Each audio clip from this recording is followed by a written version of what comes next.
അപ്പു ക്ഷേത്രത്തിൽ പോയത് ഒരു പ്രത്യേക തീരുമാനമെടുത്തുകൊണ്ടായിരുന്നു. അതായിരുന്നു പിന്നീട് അപ്പുവിൻ്റെ ഹൃദയത്തെ ഛന്നം ഭിന്നം കീറി മുറിച്ചത്. അമ്പലത്തിൽ കൊടിയേറിയിട്ട് 4 നാൾ കഴിഞ്ഞിരിക്കുന്നു. ഇനിയും വൈകിട്ടില്ല. 6 ദിവസങ്ങൾ കൂടിയുണ്ട്. അപ്പുവിൻ്റെ ഹൃദയമിടിപ്പ് വർദ്ധിച്ചു. താൻ കുട്ടിയായതിനാൽ ചിലർ വഴിപാട് തുകയ്ക്കൊപ്പം ഒരു ചെറിയ തുക കൂടി പ്രത്യേകം തരുമായിരുന്നു. ഇനി ആ തുക ഏട്ടൻ പിടിച്ചെടുക്കാൻ അനുവദിച്ചുകൂടാ.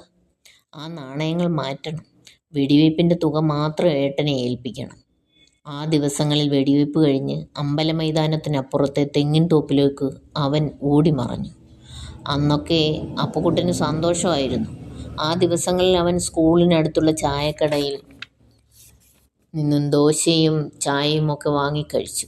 ആ സമയത്ത് വീട്ടിൽ അതൊക്കെ ഉണ്ടാക്കിത്തരാൻ ആരും മെനക്കെടാറുണ്ടായിരുന്നില്ല. എന്തോ ഒരു സന്തോഷം.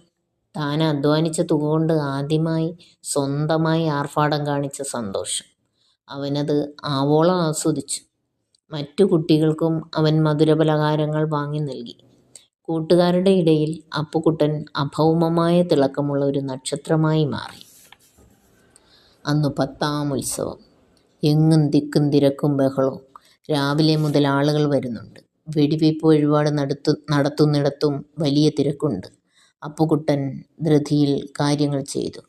ആ കുഞ്ഞിക്കൈകളുടെ ചടുലതയോടെയുള്ള അടുക്കും ചിട്ടയും കണ്ട് വന്നവർ പാരിതോഷികം പോലെ നാണയത്തുട്ടുകൾ നൽകി. അപ്പുവിൻ്റെ ഹൃദയം സന്തോഷത്താൽ മിടിച്ചു. ചെണ്ടമേളം മുറുകുന്നു. അമ്പലമൈതാനത്ത് വട്ടമടിച്ച് കാളയും കുതിരയും. ആളുകളുടെ ആർപ്പുവിളികൾ. അതിനിടയിൽ ബലൂണിൻ്റെയും കളിക്കോപ്പുകളുടെയും കച്ചവടക്കാരുടെ കലപില ശബ്ദങ്ങൾ. തിരക്കിലൂടെ അപ്പു ഓടി. അമ്പലമൈതാനത്തിനടുത്തുള്ള തെങ്ങിൻ തോപ്പിലേക്ക്